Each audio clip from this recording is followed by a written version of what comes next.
What is going on, guys, and welcome back to another video. If you're new here, if this is your first time to my channel, welcome. My name is Black Apino, the Apple Guy, and on this channel I do a lot of tech tutorials, unboxings, and some tech reviews. So if this sounds like something you might be interested in, then please think about smashing that subscribe button, hitting that bell notification, that way you don't miss content when I drop it.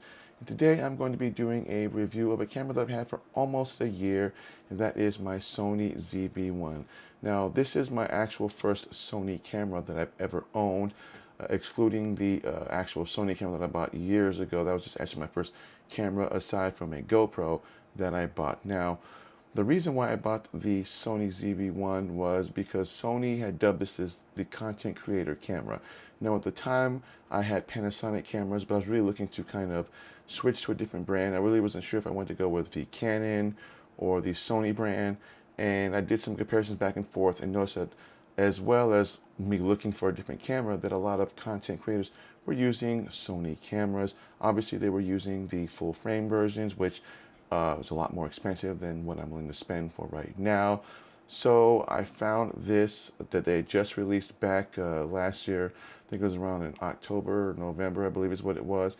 And it was, Sony dubbed it the content camera for YouTube creators. Now, what drew me to the camera was its small compact size and the fact that it had a flip out screen. So for those of you that are content creators know that a flip out screen is much more useful than having a camera where you just have the screen in the back. So say you're out and about and you're getting ready to film your video and you don't know that your ISO and your white balance and everything is not set up for that environment for whatever you're filming or recording, then you end up having to change it in post edit. And usually if you're a first-time content creator, especially if you've never done video editing, that can be kind of troublesome and frustrating. But something with a flip out screen, you can literally see every setting that you have before you hit record, make those changes, hit record, and then do a little bit of less editing in your post video editing.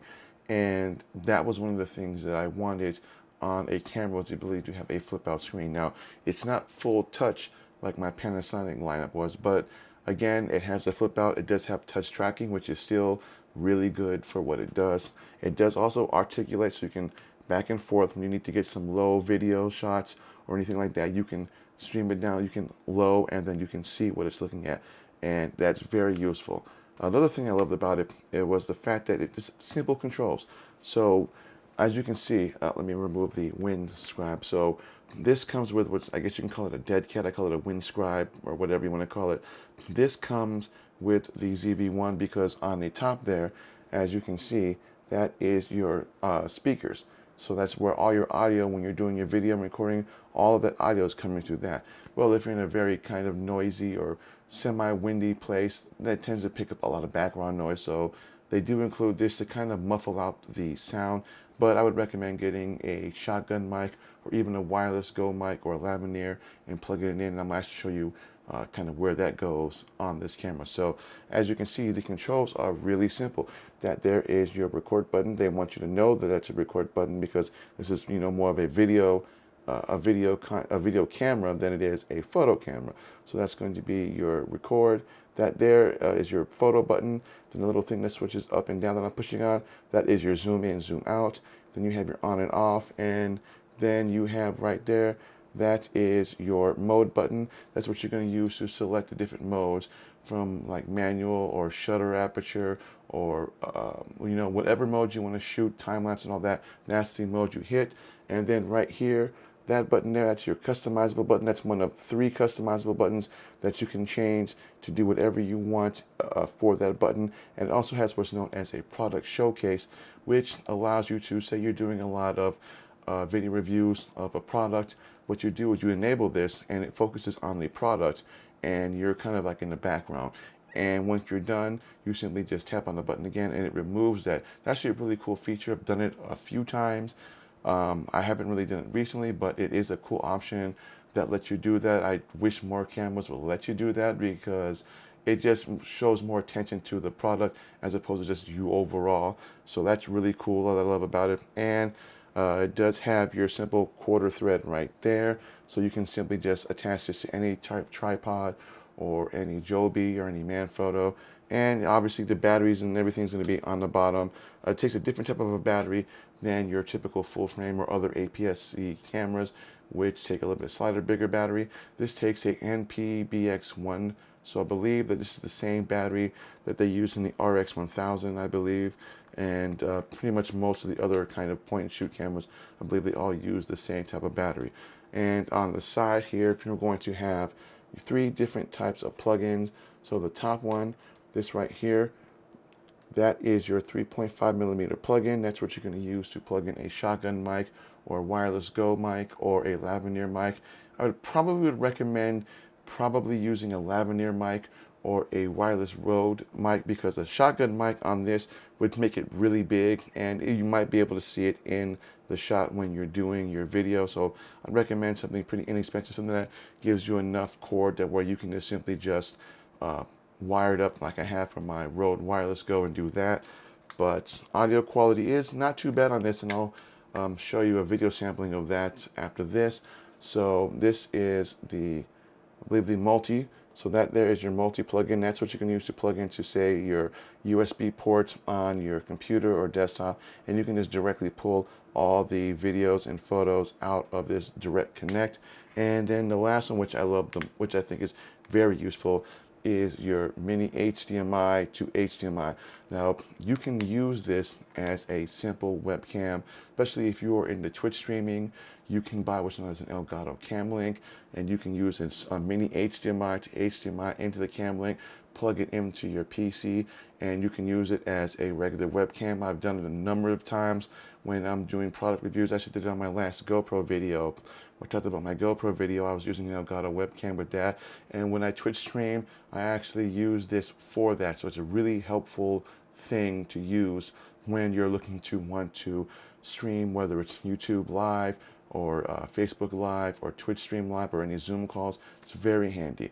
So what does the audio sound like on this and the video quality in real world situations when you're out and about doing vloggings? Well, here's me using this earlier today.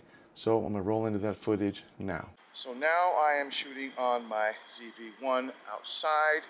This is what you get for video quality. I have this set at 4K, I believe at 30 frames. My ISO is on automatic.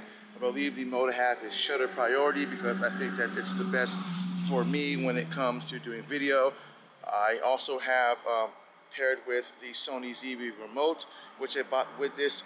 It was a pair that I got for around $800 some odd, which I think is actually a pretty good bundle. If you're looking at buying the Sony ZV-1, I would recommend getting the Bluetooth remote for it. I'll drop a link down in the description below if you want to take a look at that. I think it's definitely worth it because you can do a lot with this. For instance, I can zoom in. I can zoom in if I wanted to. I'm sorry, I'm zooming out. Sorry. So if I want to zoom in, I can zoom in. That's a little slow, but again, I can zoom in, I can zoom out all from the fingertip without actually having to go and mess with the camera on its own. Especially works well as a tabletop desk set, so you can literally set this up on your desk and then you can simply just have it as a stand and then do your video recordings that way. It gives you multiple angles on how you want to do stuff. So again, this is the Sony ZV-1. This is why I love this camera, and this is going to be my B-roll camera when I get my A64 or my A6600 camera. So stay tuned for that unboxing when I get that. But this is going to be my primary B-roll camera because it's small, it's compact, and again, I can pair it with my Bluetooth headset or my Bluetooth remote, sorry, and it works perfectly fine. Excuse the background noise if you hear it. I don't actually have the wind muffle thingy on this. Normally when I'm recording on this, I'm using an external mic such as my Rode wireless mic, which is what I typically will use on this. But again, this is what you get with the Sony ZV-1. So let's go back and finish the rest of this video. So now you know what the audio and video quality sounds like on this camera, especially if you just have it in just manual mode, which is typically what most people are going to want to learn how to do is manual. But again, with this camera being as easy as it is, you don't need to put it in manual. You can simply put it in automatic mode and it will take care of all the settings for you. And then once you become more comfortable and familiar with the camera, then you might want to use it in manual mode. Again, I had this in manual mode, but I had it to shutter priority, and audio quality wasn't too bad, but I still would recommend buying some sort of a external audio source. And I was using the Sony remote that I actually bought with the camera. Now I bought this, both the camera and this, I believe last year was a bundle.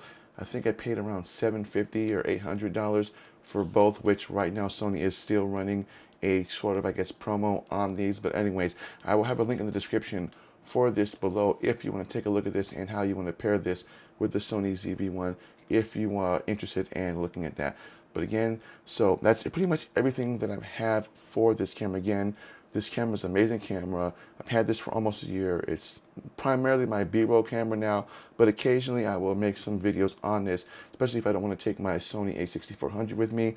It's a compact camera. Again, I can take this with a simple Rode wireless mic connected to that, take the other one, plug it in my pocket, use a lavalier on it, and I'm good to go, because again, it has that 3.5mm plug-in. So it makes this camera really, if you're looking for your first Sony camera and you are not really sure what you want to buy, I would recommend the ZV-1 even over the ZV-E10, because again, it's small, it's compact, it's easy to use. You don't have to worry about bringing an extra lens with you like you would with the EV-10. You simply just in your pocket, pull it out, whether you have it on a tripod or a Manfrotto or a handheld tripod.